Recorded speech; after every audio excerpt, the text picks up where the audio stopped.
So good evening, ladies and gentlemen. Welcome to our first evening lecture in this academic semester.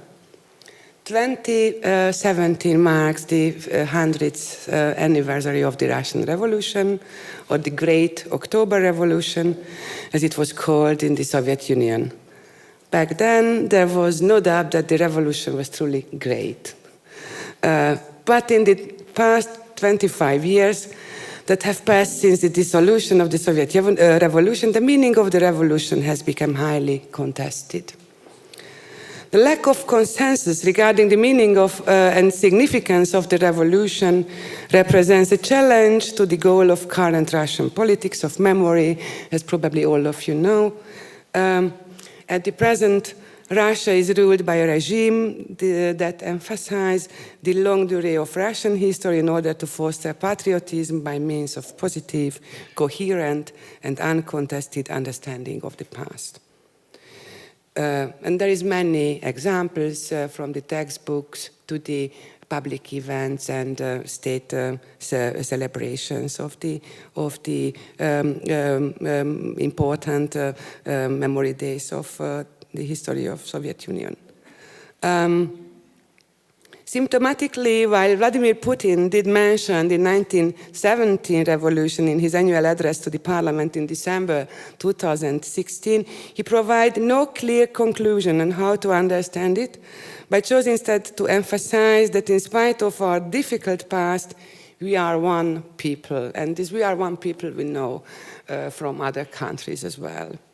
In post-Soviet Russia, the celebration of the revolution has been replaced by the celebration of the end of the early 17th century times of troubles, but makes the celebration of the revolution particularly difficult in today's Russia and many other countries with their own revolutions.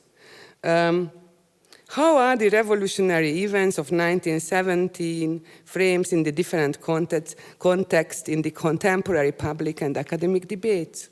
And coming closer to the profile of our institute, what was the significance of anti-Semitism in the Russian Revolution?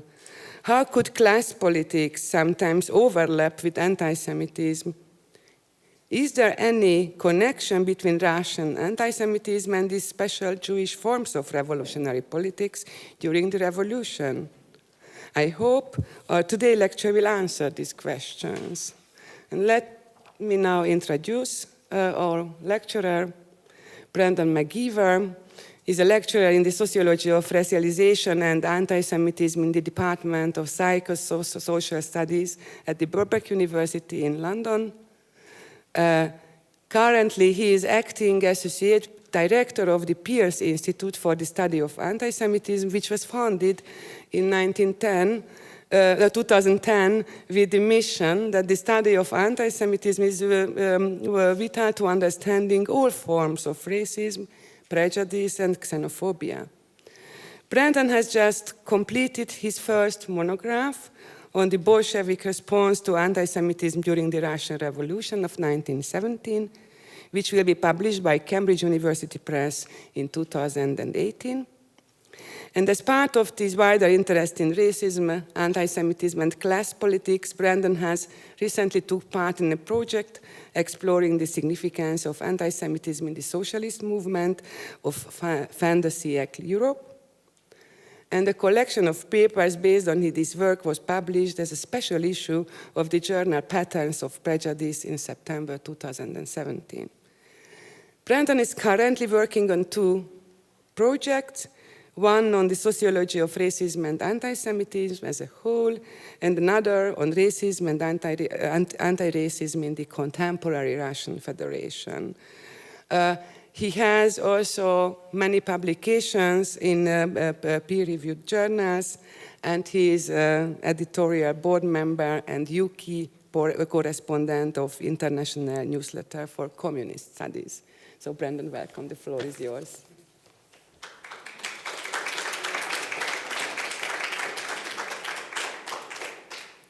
Well, firstly, I want to say thank you very much, Eva and Biela, Greta and Jana, and indeed to everyone at the Simon Wiesenthal Institute for the invitation to deliver this lecture.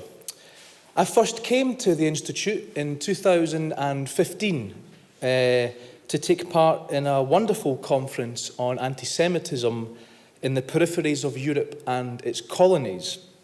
And ever since that moment, I've had great admiration for the work that's done at this institute. So I really do mean it when I say that it's an honour to be invited back here to take part and to contribute towards this very prestigious lecture series. So thank you very much. As you've just heard, we are, of course, in this centenary year of the Russian Revolution. In fact, the actual centenary was just 8 days ago.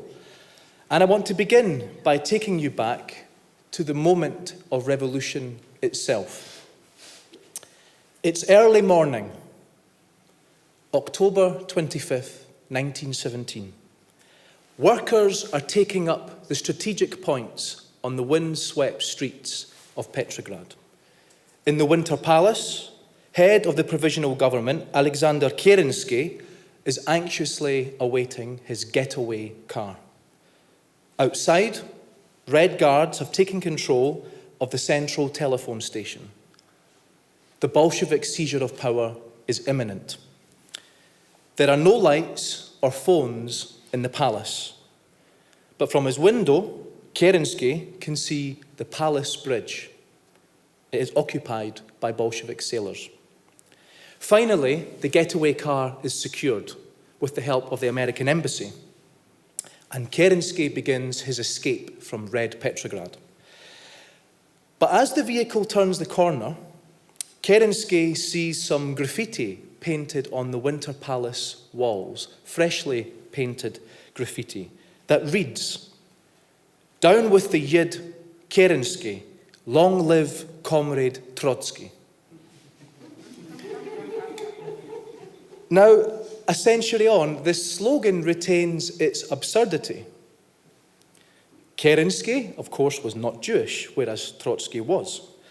Now, the reason I've started with this curious anecdote is because it underscores the messy and contradictory role that anti-Semitism played within the revolutionary process in 1917. Now, in much of the existing literature on this subject, anti-Semitism is understood as a form of counter-revolution, as the preserve of the Bolshevik right, the right wing. And of course, there is much truth to this claim. The Tsarist regime was defined by its anti-Semitism, as were the opponents of Bolshevism. But this is not the full story. Anti-Semitism traversed the political divide in revolutionary Russia, finding traction across all political movements. And for the Bolsheviks, and indeed for generations of Marxists and revolutionaries up to this day, racism and political radicalism are framed in contestation. In the Russian Revolution itself, however, anti-Semitism and class resentment could be overlapping as well as competing worldviews.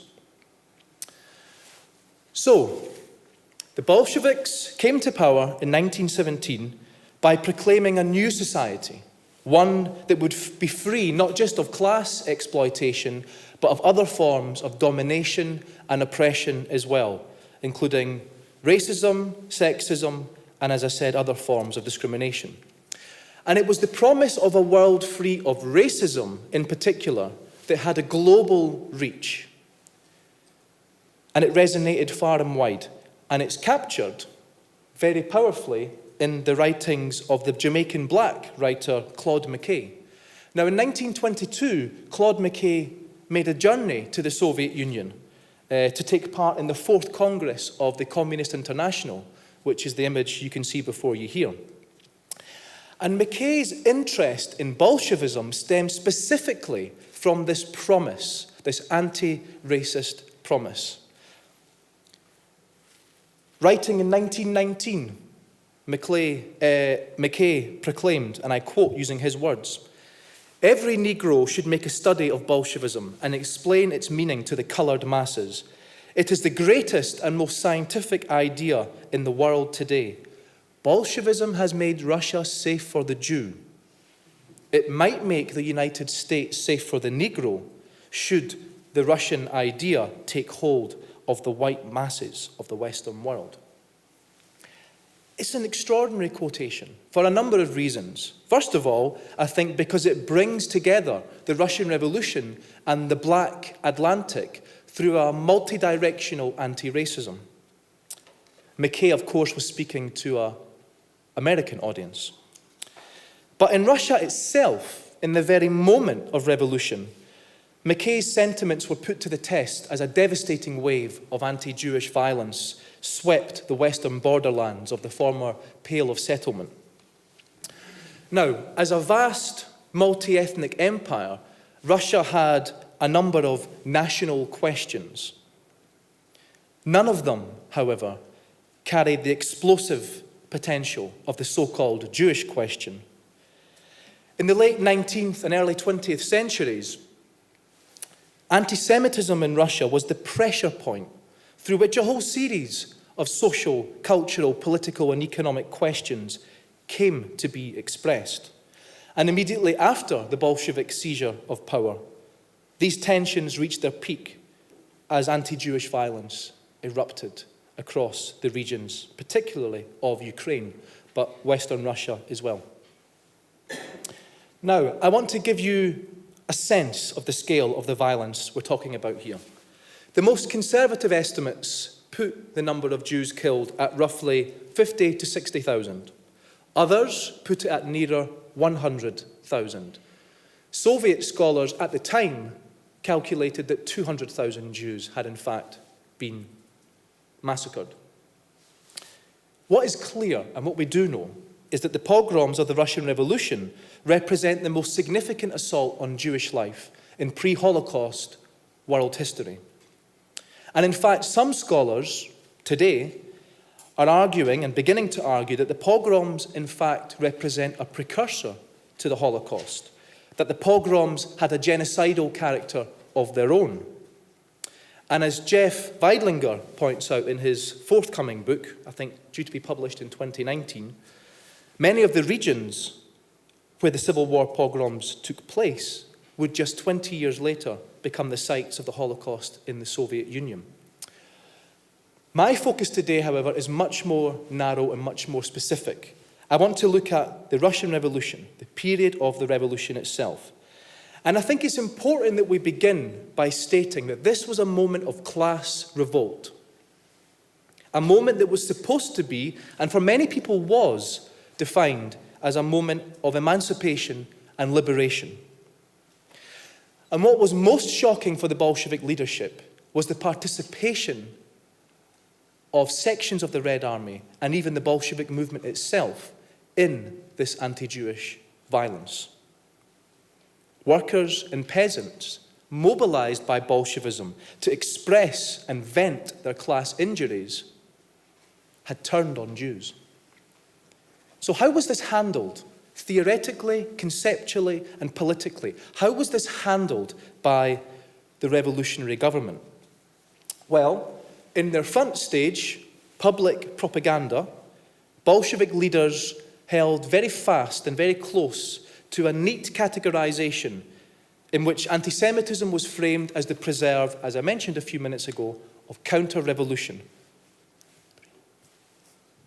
As you'll see on the screen here, these are Bolshevik pamphlets published during and after the Civil War. Other one? This one, thank you. Now, in each of these representations that you just saw on the screen, a clear line of demarcation is drawn between anti-Semitic counter-revolution on one hand and Bolshevik internationalism on the other. This was the dominant understanding of anti-Semitic agency in the revolutionary period. Well, what I found in the archives in Moscow and in Kiev was something rather different.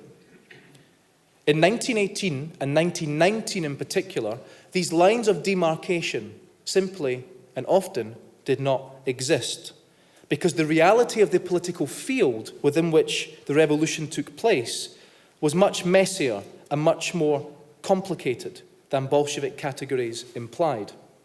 And in the western borderlands of Ukraine in particular, these distinctions between revolution and counter-revolution collapsed along an axis of anti-Jewish violence. Now, this paper today, as was mentioned in the introduction, is drawn from a book which will come out with Cambridge University Press next year, titled The Bolsheviks and Antisemitism in the Russian Revolution. And in the remaining time I have left, I want to do two things. First thing, I want to ask, why was it that in Western Russia and in parts of Ukraine, when peasants and workers expressed their deep sense of class injustice, it could often so very quickly turn into anti-Jewish violence? Why was that? And I want to offer a sketch, therefore, of why anti-Semitism was so explosive for the Bolshevik project. And in the second half of the remaining time I have left, I want to pose another second question. How did the Bolsheviks respond? How was the question of working class and peasant anti-Semitism handled by the revolutionary government? And at the level of agency, who crafted the Soviet response to anti-Semitism in the Russian Revolution? But before I get to those questions, just one thing I want to make very clear. The Red Army was the least prone to pogroms of all armies in the Russian Civil War. In his classic study, conducted during the interwar years, the Yiddish scholar Gergel calculated, if you look at the table on the right-hand side here, he calculated that the Red Army, or the Soviet Army, as he writes, was responsible for 8.6% of all pogroms. 8.6. The vast bulk of the atrocities were carried out by anti-Bolshevik armies. Now, I want to place this 8.6% at the centre of our discussion today, not because of its overall numerical significance in the pogrom wave, but rather because of the fundamental questions that 8.6% posed of the whole Bolshevik project. The Red Army pogroms fundamentally undermined the Bolshevik theoretical framework for understanding anti-Semitism. So that is to say, when the Bolsheviks responded to anti-Semitism, they were responding to the anti-Semitism of their own social base. It was a campaign against anti-Semitism within. So, over the next few minutes, what I want to do is give you a sense of the kinds of material that I found in the archive. The first pogrom wave after the Bolsheviks came to power was carried out not by the anti-Bolshevik army, but by the Red Army itself in the Ukrainian northeast in the spring of 1918. So the first pogrom wave after the Bolsheviks come to power is carried out by the Red Army in the spring of 1918 in the Ukrainian northeast. To give an example, on the day the Red Army came to power in Novgorod-Seversky, a city in the Chernigov region, they carried out a brutal pogrom. In 3 hours, 88 Jews were murdered, and the only resistance to the pogrom was put up by local Jewish self-defense units, which were attacked by local Bolsheviks. Anti-Semitism in the Red Army took on different forms in early 1918. In Smolensk, for example, Red Army soldiers organized street protests demanding that Jewish commissars be removed from the local Soviet government. Further north, in Suraj, the Bolsheviks came to power with the help of 20 train carriages of soldiers from the 1st Cavalry in the name of Vladimir Lenin. That was the name of the cavalry. On arrival, Lenin's so-called cavalry issued a call for all Jewish property to be destroyed as punishment for the German counter-revolution. And this notion that Russia was in the grip of a Jewish-German conspiracy was very widely held in this moment. But the most shocking example of Red Army anti-Semitism in this moment of spring 1918 took place in Gluchov, another city in the Chernigov region. The Bolsheviks came to power in Gluchov in March 1918 under the slogan, "Smash the bourgeoisie, smash the Yids." When Red Guards arrived in the city, they went from door to door asking, "Where does the Jews live?" And when the local population pointed out those areas, entire families were rounded up and shot on the spot, after which the Bolsheviks went into the town square, hoisted up the red flag with the words, "Long live the International." The Red Army was often the saviour of Jews in the Russian Civil War. As I mentioned earlier, the bulk of the pogroms were carried out by anti-Bolshevik forces. But in the spring of 1918, in the northeast of Ukraine, Jews could not rely on the Red Army. And in fact, when units of the Red Army rolled into town, Jews fled en masse, fearing a pogrom. But all of this in the spring of 1918 was a precursor to what would happen in the spring and summer of 1919, after the Bolsheviks came back into power in Ukraine. Now, in the Bolshevik Central Committee archives, which are held in Moscow and Kiev, you can find reports compiled by local Bolsheviks that were sent twice a week to the Central Committee, to the Soviet government as well. Reports that monitor the activities of local Soviet regimes and local units of the Red Army.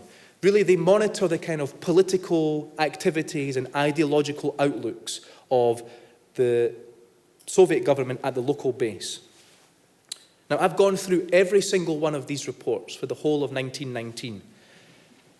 And what you see when you read these reports is that anti-Semitism was strongly developed within the Red Army in every single province across the whole of Ukraine and the Russian borderlands in the year of 1919. In fact, the situation was so serious and so grave that in some regions, Bolsheviks could not go near, Bolshevik agitators rather, could not go near their own sections of the Red Army to talk about anti-Semitism, for fear that they would be shot on the spot as being speculators and Yids and so on. Political work among the Red Army is entirely impossible, said one report for the Soviet First Army, because anti-Semitism is so strongly developed that pogroms have become an everyday occurrence. So says the quote. And in fact, when you go through these reports, which were highly secretive reports sent only to the party leadership, what you see time and time again is that this slogan appears within sections of the Red Army. The following slogan: "Smash the Yids, long live Soviet power. Smash the Yids, long live Soviet power." So you see that the lines of demarcation drawn in Bolshevik pamphlets between counter-revolution and revolution, so clear in the minds of the Bolshevik leadership, were on the ground itself actually categories that were much more fluid and much more porous. So, how can we understand this? What was taking place? What were the historical, social, cultural conditions that enabled this confluence between anti-Semitism and radical class politics? Well, I want to say that there's no easy explanation, because the pogroms were many-sided. The pogroms were not uniform, but heterogeneous. They were the product of local factors, of national factors, and yes, indeed, international factors as well. But what I think was crucial to Red Army anti-Semitism specifically was what I want to call an articulation between the politics of class and the politics of ethnicity. What do I mean by this? First of all, many within the Bolshevik social base, in Ukraine in particular, fought for a populist conception of Soviet power, a power of the people, a power of the laboring people. Against whom? Against the capitalists, the speculators, and the exploiters. These were standard categories of revolutionary Bolshevism, And as far as the Bolshevik leaders were concerned, these were precisely the kinds of class concepts that would cut through the politics of racism, nationalism, and ethnic hostility.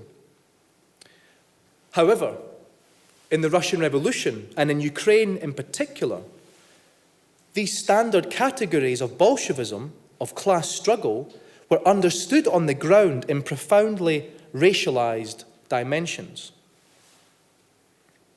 The very words themselves, Ukrainian and Jew, simultaneously bore both class and ethnic characteristics.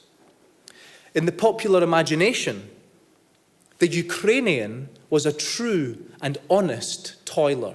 You know, someone that had dirt underneath their fingernails, someone with an organic connection to the land. The Jew in the popular imaginary is the antithesis of this.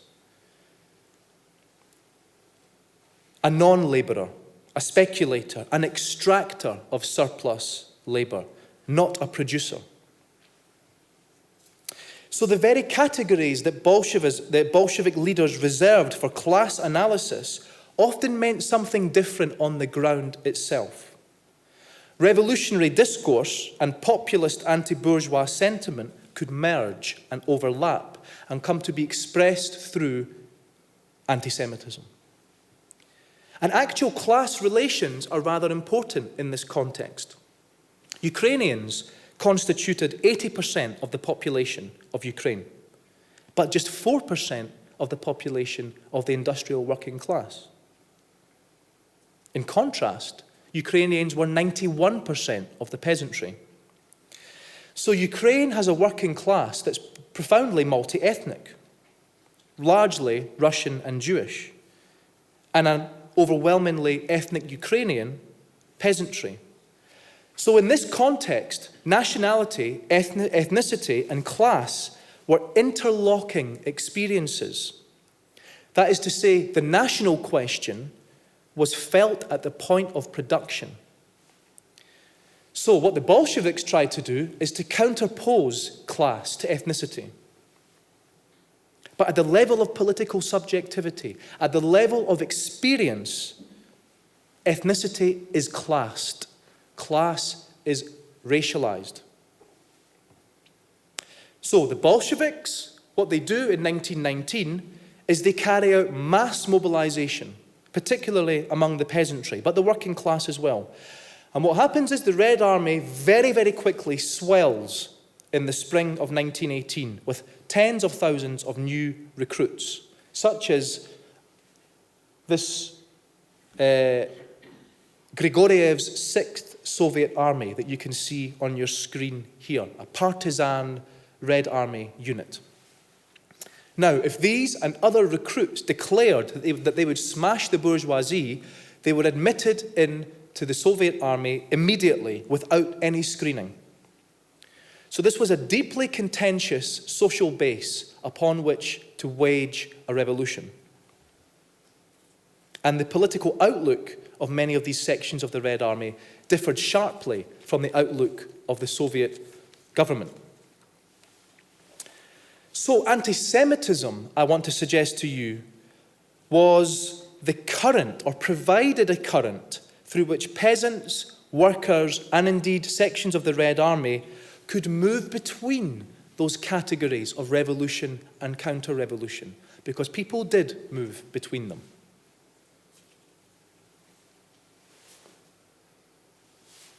In some cases, anti-Semitism and the populist conception of Bolshevik power were actually coextensive worldviews. And it's in this kind of context that the slogan, "Smash the Yids, long live Soviet power," could begin to gain traction. Now, we can talk a bit more about this, but I'm conscious of time, so I should move on to the final section of this lecture, which takes us to the question of how did the Bolsheviks respond to this crisis? And I want to pose a question that hasn't really been posed before, which is, what currents of the Bolshevik movement actualized and brought into being the Soviet response to anti-Semitism? And I want to ask that question because there is an assertion in the literature, in the literature on the Russian Revolution, that it was Lenin and the Bolshevik leadership that led the campaign against anti-Semitism. And this is accompanied by a further assumption, namely that the campaign against anti-Semitism was top-down. It came from above, down to the lower level. And this familiar story really begins with a well-known decree signed by Lenin in late July 1918, a decree that placed all pogromists outside of the law. Now, that means they are to be executed, effectively. This well-known decree, it is often claimed, marked the first Soviet response to anti-Semitism. Well, my book gives a different interpretation. Lenin's decree of late July 1918 was not the beginning of the Soviet response to anti-Semitism, but in fact was the culmination of the first Soviet response to anti-Semitism. Because in the weeks and months before this decree was issued, as news of the Red Army pogroms began to come in to the Soviet government, the Soviet response to anti-Semitism emanated from one single institution. This one, the Jewish commissariat, the Jewish department of the Soviet government. Now, as many of you will know, the Soviet government had various departments for a whole range of political questions. For example, they had the Zhenotdel, the women's department. There were Muslim sections of the party as well. This is the Muslim commissariat in 1918. So the Jewish commissariat was part of this broader Soviet approach to addressing questions of oppression and minority rights. And what is fascinating about the Jewish commissariat is that in early 1918, it did not contain a single Bolshevik. In fact, it was staffed by left Zionists, Balei Zion, and other Jewish socialists. And what I found in the archive, and what I show in the book, is that these activists played the leading, and not only that, at times the only role in initiating a Soviet response to Red Army anti-Semitism in early 1918. For example, throughout the month of April 1918, these non-Bolshevik Jewish socialists wrote repeatedly to Soviet leaders, to Bolshevik leaders, informing them about Red Army anti-Semitism on the one hand, and secondly, demanding that they do something about it. I want to give you a flavor, for example, of this. This is Freedland, a left Zionist who headed the Moscow Jewish Commissariat. So he's in the Soviet government. And in April 1918, he wrote a letter to Savnarkom, the Soviet government, which was headed by Lenin. And he said, "The Jewish Commissariat has received information about Red Army anti-Semitism. We invite you, the Soviet government, to do something about it. It is the task, we remind you, of the Soviet government to take on this anti-Semitism." And there's another quote I'd like to show you. This is a letter written by Ilya Dabkovsky directly to Lenin, also in April 1918, demanding that something be done about Red Army anti-Semitism. The Soviet government, Dabkovsky says, must once and for all put an end to this provocation. We ask you, respected comrade, that this issue be put on the agenda. That was in April. And none of these attempts were met with any success. And we can talk about why in the question and answer, perhaps. The point I want to make is that it was in the face of inactivity that the Jewish Commissariat took matters into its own hands. And in early May 1918, they established their own institution for dealing with anti-Semitism. So what does this mean? It means they wrote pamphlets, they issued posters, they established a whole range of educational campaigns and workshops within the Red Army, within schools, within adult education groups, all about the question of anti-Semitism. And I think this suggests, therefore, a need to rethink the nature of the Bolshevik response to anti-Semitism. For the impetus for what we might call today an anti-racist praxis was emerging not from the central apparatuses of the Soviet state, as is assumed, but actually from its non-Bolshevik Jewish periphery in the shape of the Jewish commissariat. And similar processes took place in 1919. Now, I should say, the Ukrainian Soviet leadership did have a campaign against anti-Semitism in early 1919. But it was not until a whole stratum of Jewish socialists once again moved in to the Soviet government that a more deepened and extensive response to anti-Semitism was initiated. And this time it was Bundists and activists from the United Jewish Socialist Workers' Party that joined the Soviet government. And they formed the Jewish sections of the Communist Party, the Yevsektia, that some of you may have heard of. Again, they were largely non-Bolshevik by background. And what did they do? They set up new education courses on anti-Semitism. They ran lectures within the Red Army. They even set up special institutions within the state apparatus, all dedicated to tackling the question of anti-Semitism. So, why does this matter? Why is it significant? What does it tell us? Here's what I think. When we disaggregate the Bolshevik response to anti-Semitism, we find it was the product of those Jewish revolutionaries who combined their revolutionary agency with a self-identificatory Jewishness, whether it be Yiddish-inflected Bundism or indeed Marxist Zionism. That is to say, these activists engaged in the revolution as Jews. Now, prior to 1917, generally speaking, the Bolshevik leadership had a very assimilationist position on the so-called Jewish question. Lenin, for example, in a number of well-known debates with the Bund in 1903, argued that Jewish nationality was a barrier to proletarian consciousness. But after 1917, after the Bolsheviks come to power, a profoundly new set of arguments begin to take hold. As a number of scholars have shown, the formation of the Jewish commissariat and the Jewish sections revealed that Bolshevism suddenly was cultivating a distinctly Soviet Jewish identity.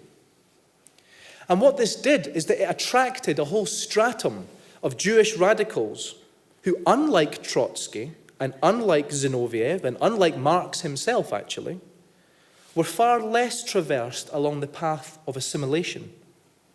Many of these individuals had very real and very concrete connections to Yiddish-speaking cultural worlds, from diasporic projects and to visions of Marxist Zionism. And it was in this new Soviet Jewish interface that the Bolshevik response to anti-Semitism emerged.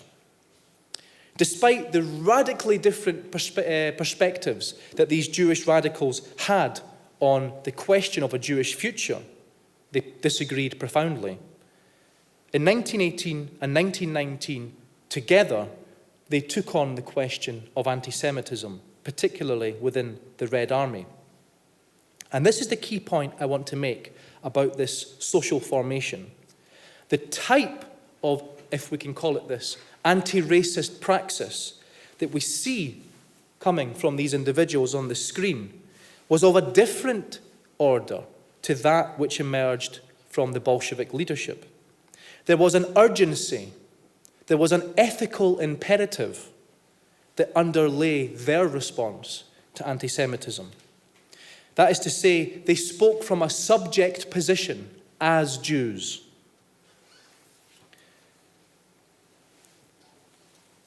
Now, it's well known that the Russian Revolution attracted a significant layer of assimilating Jewish revolutionaries. Isaac Deutscher famously described these radicals as the non-Jewish Jews, who stood aloof from Jewish cultural worlds, but were attracted to Bolshevism because of its multi-ethnic and internationalist worldview.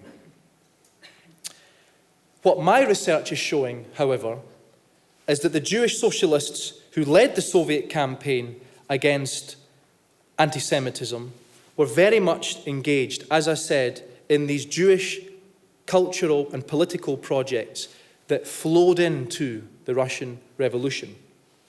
So let me spell this out. In the Russian Revolution, we might say that the closer one stood to a Jewish socialist project, the more likely one was to elevate anti-Semitism in one's political practice. Now, in case there's any confusion, Bolshevism had an anti-racist standpoint. The Bolshevik leadership were fundamentally opposed to anti-Semitism. But when it came to actualizing that standpoint, putting it into practice, the process was shaped fundamentally by a social layer that stood on the margins of the Bolshevik project, but at the heart of what Ken Moss has called the Jewish Renaissance in the Russian Revolution. When I showed this material to my friend and colleague, Professor Satnam Vardi at the University of Glasgow, he said to me, "Brendan, these individuals you're looking at, they didn't go around race to get to class, they went through race to get to class." And I think he's right. Inspired by the Bolshevik Revolution, inspired by the Bolshevik invitation to cultivate a Soviet Jewish imaginary, these Jewish revolutionaries stretched Marxism, to quote Franz Fanon. They elevated the politics of Jewishness and ethnicity to an equal status to that of class. So their universalism had very particularist moorings. And of course, the Marxism that they stretched snapped back in the nightmare of Stalinism. I want to make one final point. I started this lecture with the writings of the Jamaican-American writer Claude McKay. And there's another connection that can be made between McKay and the material that I've discussed. In 1921, the former Bundist and now head of the Jewish section of the Russian Communist Party, Avrom Merezhin, said something rather interesting. He said, "It's no secret that we have Jewish members of the Communist Party who were won over to us solely because the Soviet government does not pogromize the Jews. The Jewish question was the door through which they came to us." In the very same time, just a few months before, Claude McKay wrote this in The Negro World. He said, "Although an internationalist socialist, I believe that for subject peoples, at least, nationalism is the open door to communism." The door features in both quotes. And it is the doors that lead to familiar corridors that are often as important as the familiar corridors themselves. During the revolution, within the interior of Moscow, I want to suggest that the Soviet confrontation with anti-Semitism was shaped fundamentally by those internal others against whom the revolution was so often defined. Thank you very much.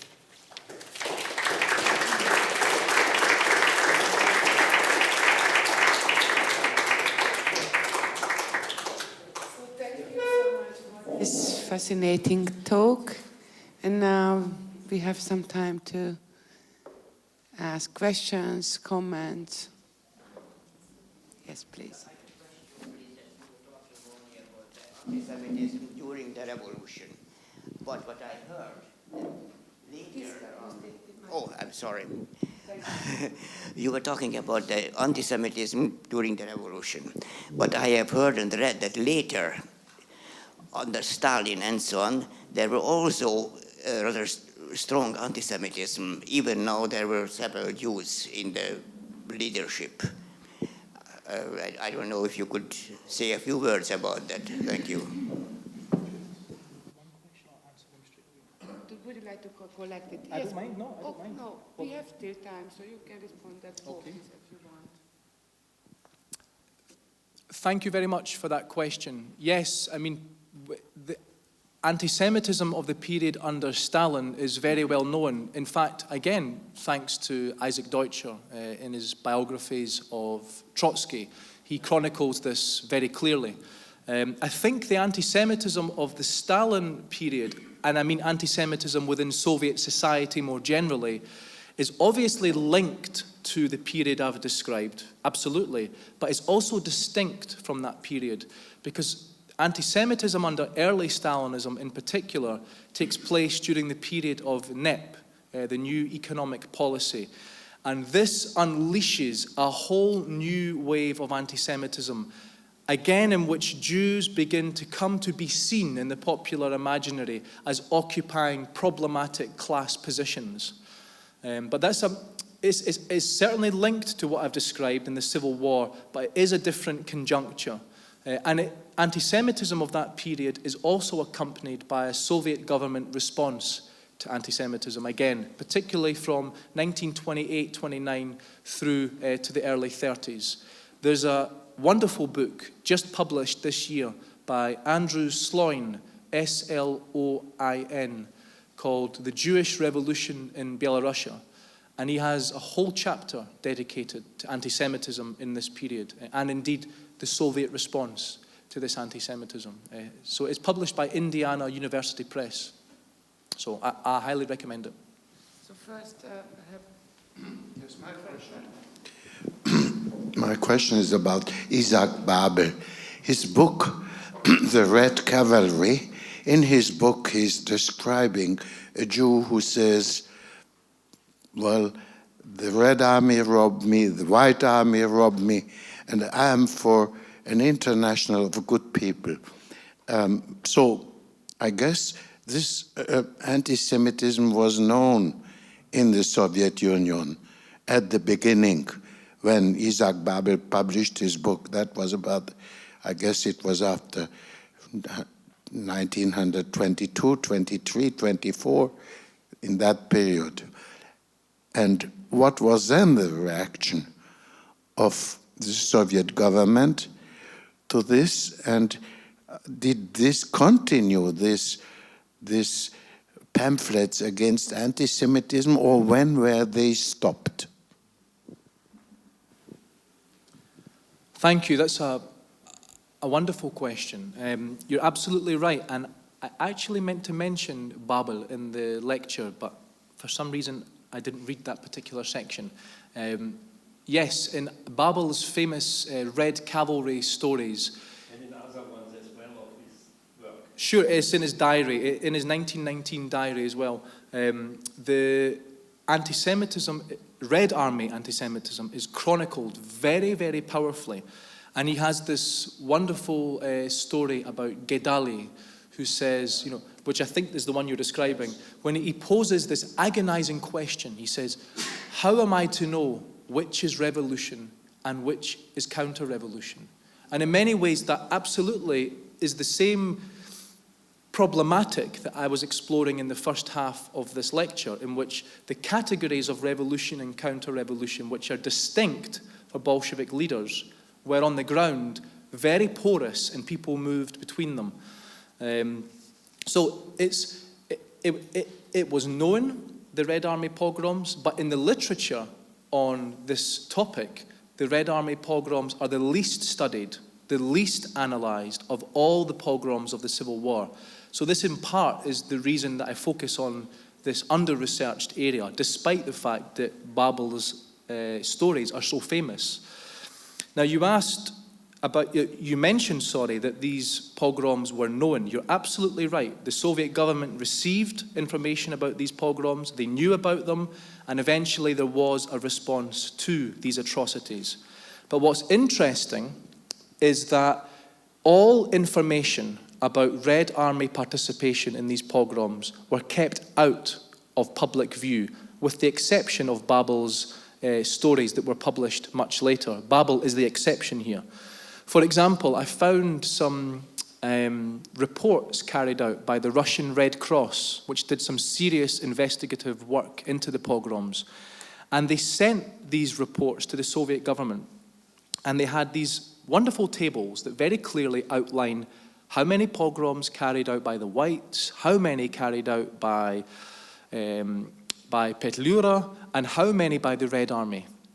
And I found the same report and the same tables republished in the Soviet press, but the column on the Red Army was cut directly out. And this happened quite a lot. There was another book, the Crimson book, Bagrovaya Kniga, published by, I think, Gusev Orenbursky was the name. And this was a book commissioned by the Soviet government to chronicle anti-Semitism. Yet when the manuscript arrived, it contained 100 pages that described Red Army pogroms. When the book was published, all of those pages were redacted. So the Bolsheviks had a campaign against anti-Semitism, but they very tightly controlled the distribution of information about Red Army participation in it, no doubt for various reasons. So Babel's stories are even more extraordinary when you put it into this context. And just finally, you asked, when did these pamphlets stop? Well, there's two phases. There's the Civil War campaign against anti-Semitism, which I described, and then there's the second campaign, which was in response to the first question, which comes in the late 1920s. By and large, the pamphlets against anti-Semitism come to an abrupt halt in 1932. The campaign stops in 1932. Maybe there's one or two other books or pamphlets that come after, but the flow of pamphlets really stops in 1932. Round about the time, interestingly, when it is discovered by Krupskaya that Lenin was of part Jewish origin. And some of you will know this story, but she writes to Stalin and says, "We've made this wonderful discovery. Our great leader is partly Jewish. We must use this in the campaign against anti-Semitism." Well, the information was kept secret for decades afterwards.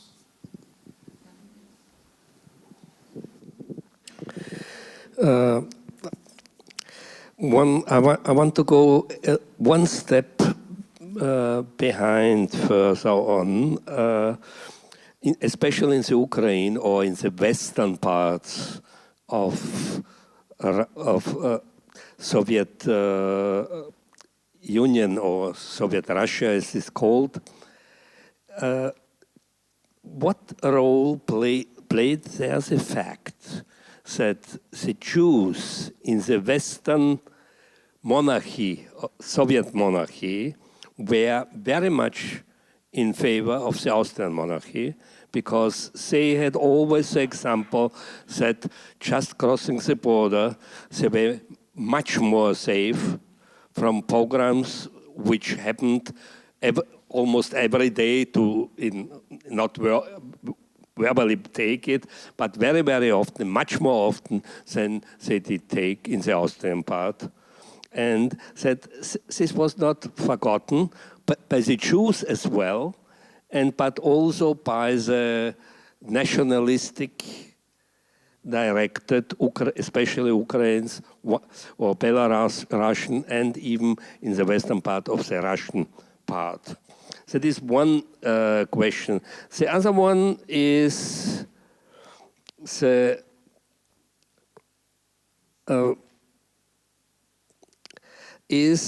of course, not only Babel is one of the sources to see. Bulgakov's White Guard is at least goes in the same direction. It shows exactly that the anti-Jewish pogroms happened exactly from both sides. They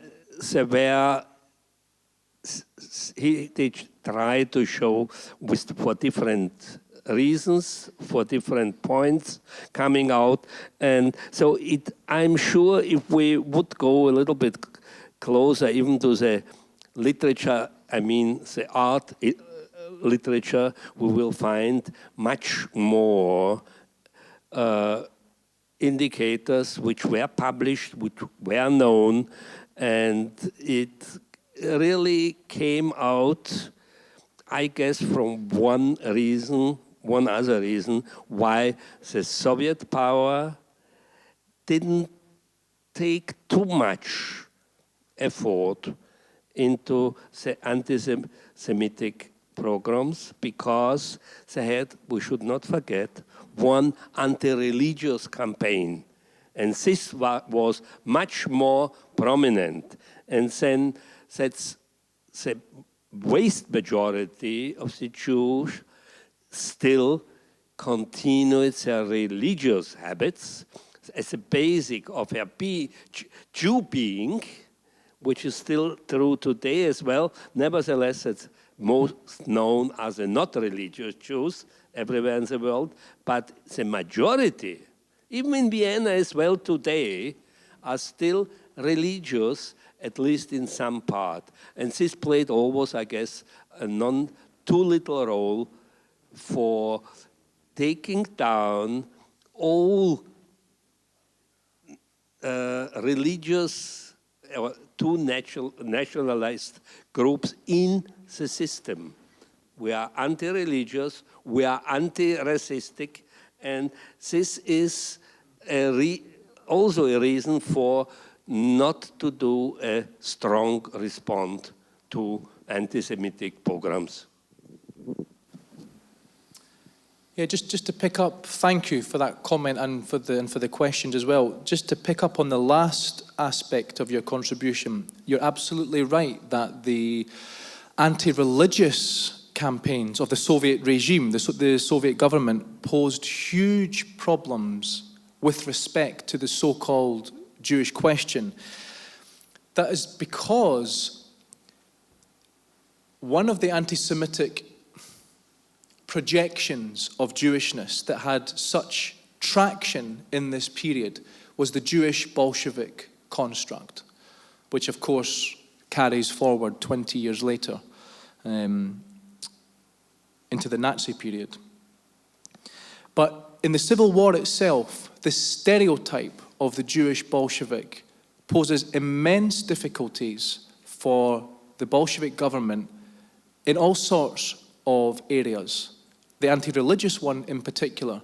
Now there's a very interesting document in which Lenin writes to Kamenev and says, under no circumstances must Comrade Trotsky be seen to be having anything to do with this anti-religious campaign. He must be kept, he must be completely disassociated publicly from this campaign, because they knew very well that were Trotsky to be associated with it, it would feed directly into this anti-Semitic projection of the Jewish Bolshevik doing what? Destroying Orthodox Russia, pulling down the churches and building workers' clubs. And who does it? The Jew in the eye of the anti-Semite. So this speaks to a much broader problem actually, which is that the Bolshevik government could not move for provoking anti-Semitism. Any step taken risked perpetuating the problem. For example, in the Red Army, anti-Semites said, the Jews don't fight. The Jews don't want to fight. They just sit in the back in clerical positions, in administrative positions. The Jews don't fight. So what do the Bolsheviks do about this? They say, okay, we have to establish more Red Army units with Jews at the front. Then they say, we have to have Jewish-only units to really show that the Jews do fight. And then, of course, this runs into another stereotype, which is that Bolsheviks are all Jews. So there is a huge problem here. Any step, anti-Semitism is so profound, and the revolution is so overdetermined by it, Any step taken risks perpetuating this problem. I think, we should really have that context in mind, and thank you for bringing that up, when we rethink this history. Just very quickly, the context of the Austrian Empire, I'm not able to comment with any certainty on that, but what I would say is that the question of Jewish loyalty, time and time again, comes up, not just in revolutionary Russia, but in all of the imperial borderlands. The question of Jewish loyalty is very, very important. And last thing, you're right about the literature. There is some literature that documents Red Army anti-Semitism. Oleg Budnitsky's work in particular has done this. What these works don't do, however, is explore the Soviet response to anti-Semitism. Okay. But there's an excellent literature for sure.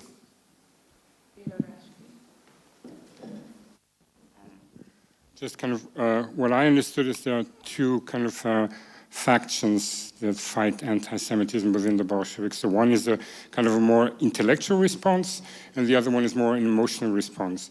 Now the question would be that and you said there are two waves of pamphlets against anti-Semitism. Can this be linked to these two different factions? And can you see it visually? Because you only mentioned some letters to Lenin by the more kind of the non-assimilationists asking him to stop that. And the other one that you showed posters campaigning against anti-Semitism. And my question would be, can you see it, is there kind of a visual trace of these two fractions fighting anti-Semitism in these pamphlets? And can you make a difference how they kind of visualize it, how they make the propaganda against anti-Semitism?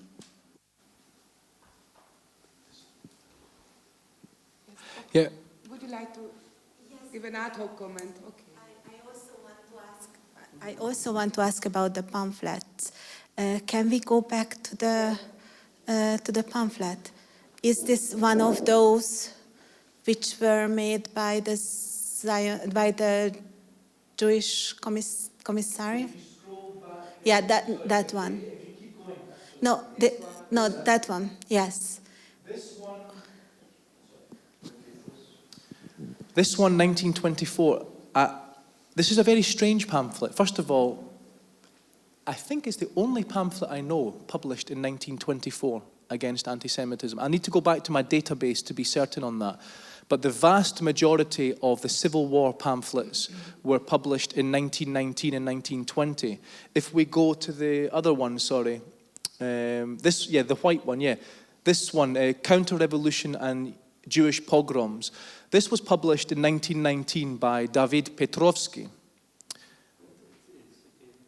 Petrovsky is interesting because his real name was David Lipetz, who was a Bundist, and he was the initiator of the 1919 the initiator of the Soviet response to anti-Semitism in the summer of 1919. He headed the Committee for the Struggle Against Anti-Semitism, established by these non-Bolshevik or recently turned Bolshevik Jewish radicals. So, Bela, in response to your question, we have here an intellectual writing the pamphlet. And it's also the case, two pamphlets published by the anarchist Karelin. He was an intellectual, but he wrote these extraordinary pamphlets against anti-Semitism in which he writes in a kind of peasant tongue, a kind of very unrefined dialect, in slang actually. I mean, this kind of was a sort of Gramscian project before Gramsci even envisaged it. How do you build a counter-hegemony? Well, you speak to people where they are at. You meet workers and their consciousness where they are at. And this, sorry, you still got your hand raised? No, it's just that's my question. If we go back to the 1924 pamphlet, Kto je zašto? Yeah, this one. Kto je zašto ustrojili pogromy? Is that if we look at it visually, it has all the stereotypes. So it doesn't seem to be an anti-pogrom pamphlet. It seems to be a for pogrom pamphlet, especially if we think about what you said, that the connection between the class struggle and the Jewish, if we look at it, the book is empty, it's meaningless, it's just a kind of taking. And the chair which is the center, is the tonnette chair, which is the symbol of petit bourgeoisie. It's such a yeah. The dress as well, because it's not the national, not the simple one. It is of a person who had at least some money. Money, but especially bourgeoisie, and it seems to go against what was the problem, the thinking about the Jews as a class problem, and this reinforces it visually so immensely. So I wanted to ask about that. Thank you very much. That's a really important insight. So thank you for giving it. I mean, it does speak to a broader issue, which you've captured perfectly, which is when Bolsheviks fight against anti-Semitism, sometimes, not always, but sometimes they do actually reinscribe the class dynamics that themselves are perpetuating anti-Semitism. Sometimes they're aware of it. I found a wonderful document by an Odessa communist writing to the Soviet leadership in Kiev saying, we must be careful in the campaign against speculation, because when we are seen to be against speculation in general, it can be read as a green light to fight the Jews. So there really was a consciousness of this overlap between class revolt and anti-Semitic revolt. There were currents in the government who were aware of it. I think Lenin, to a degree, was aware of it.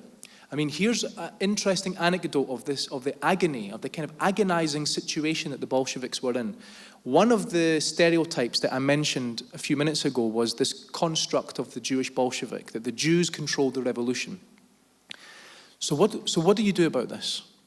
What do the Bolsheviks do about it? Well, in very late 1919, in December 1919, they gather for the 8th Congress. And the question of Soviet power in Ukraine is on the agenda. The Bolsheviks are just back in control of Ukraine. How are we going to keep power in Ukraine is the question. And there's a memorandum published, a memorandum written by Lenin, widely circulated in the press, widely circulated at the Congress.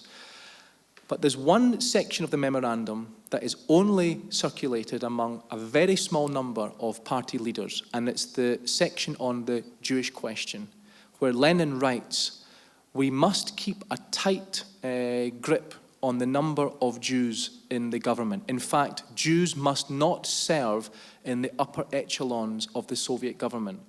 Now, you can see what Lenin's objective is here. It's to take the sting out of anti-Semitism. It's to take this Jewish stereotype construct and to try and, to take its grip away by disproving it in practice. But what it means in practice is Jews are to be kept out of the government, which does not sound like an anti-Semitic project at all. So this leads to a huge big debate with the Yevsektia activists that I mentioned, where they write to Lenin and say this is unacceptable. And anyway, it's just one anecdote of the kind of agonizing situation that the Bolsheviks find themselves in. It's very difficult to move in an anti-racist direction in a situation such as this, when any step taken, as I said earlier, seems to perpetuate the problem. But you're absolutely right that even when they do respond, sometimes they perpetuate the problem in different ways as well. So thank you for making those insights. But it can, of course, also be a teacher, this woman, by all, as a dress as well. And the book. That's a book. Thank you, Brendan, for your very inspiring talk. I was wondering, what about the Jewish soldiers within the Red Army? How were they perceived by their comrades? Were they perceived along class, in terms of class and not ethnicity? and how did they react to the anti-Semitism of their non-Jewish comrades? What a fascinating question. I mentioned the work of Oleg Budnitsky a few minutes ago. He's written some really wonderful material on this, particularly on the Jewish sections of the Red Army, the Jewish units. What his work has shown is that it was Palizion, the Jewish Communist Party, Palizion, that established or campaigned to Trotsky to establish these Jewish units because of anti-Semitism. And Trotsky actually was the one who gave it the okay within the Org Bureau. So Trotsky played a role in the Jewish-only units of the Red Army. And the reason that these armies came into being was because of, as you say, the question of anti-Semitism within the Red Army. And there was a debate about what to do about this. And Palizion conducted a survey among Jewish activists in the Red Army, asking them, do you want to have Jewish-only units? And if so, why? And there's some wonderful material from these surveys. I've got one here, a 20-year-old Bundist, Shlomo Wolfowitz, who says, Red Army soldiers are always shouting Yid at me. It's just awful. I want to be among my own people. And I've actually got some photographs of these Red Army, Jewish-only Red Army units, but maybe it's too difficult to get them up. The point to make is two things. First of all, often these units were the only reliable units that responded to anti-Semitism. And second of all, most of them were destroyed, and most of the activists were murdered in the violence that followed. If you just go right to the very end, sorry. I've got quite a number on, like 20 slides later. Keep going.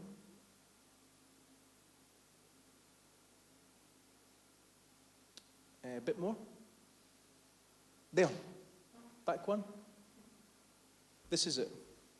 And here's a wonderful quote from Shapiro's memoir. I was amazed to see a Red Army unit composed entirely of Jews, some with earlocks. These were yeshiva students from Praskurov who joined the Red Army to take revenge against the pogroms. So really, I think the point to take here, and it goes back to the Merezhin quote that I finished on, that the experience of pogroms was the door into communism for many numbers of Jewish radicals. And their experiences, we have to think of it in a contradictory way. On the one hand, there's anti-Semitism within the Red Army. Yet on the other hand, they flock into the Red Army. Anti-Semitism was so severe in other non-Bolshevik armies, there's no notion of them joining those forces. They join the Bolsheviks because they are the ones who campaign against anti-Semitism.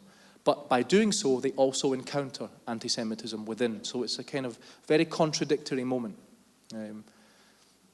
But yeah, Budnitsky's work is the one to check out here.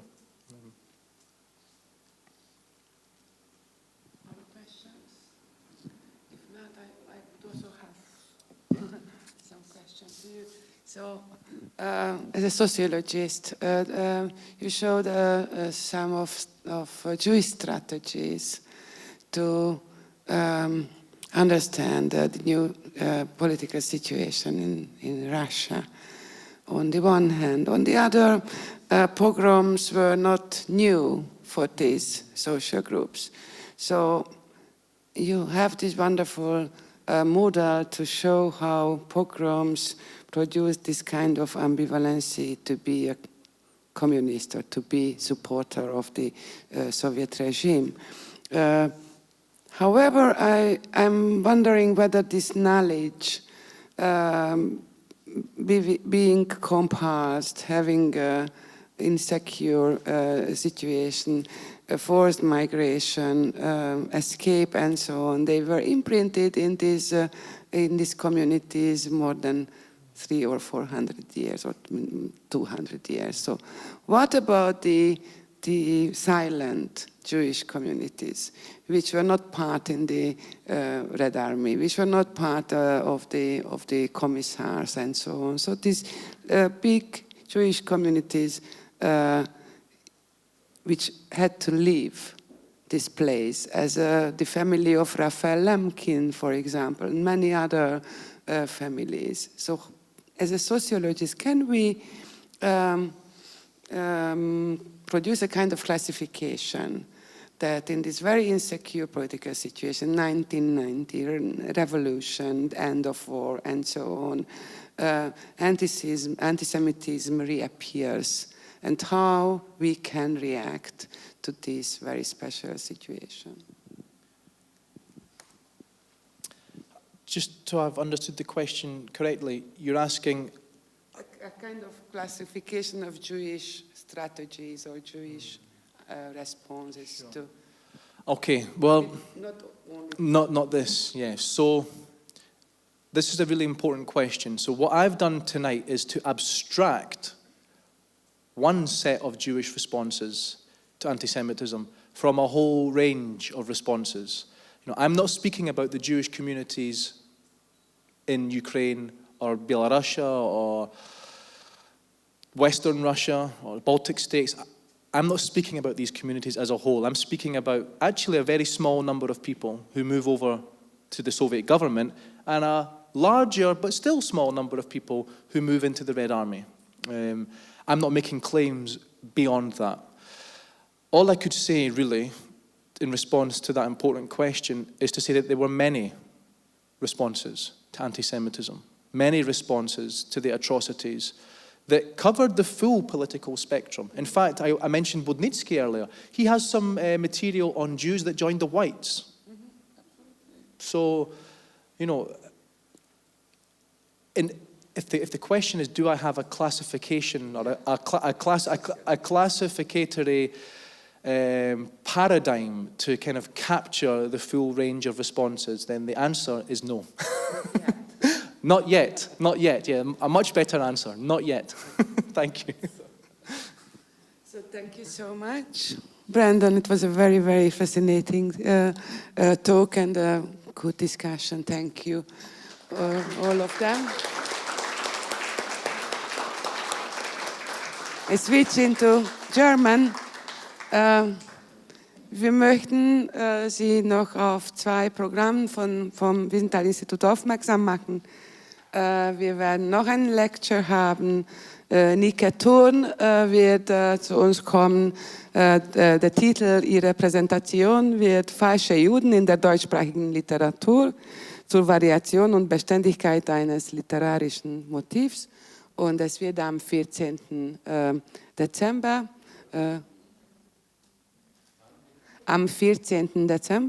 auch hier.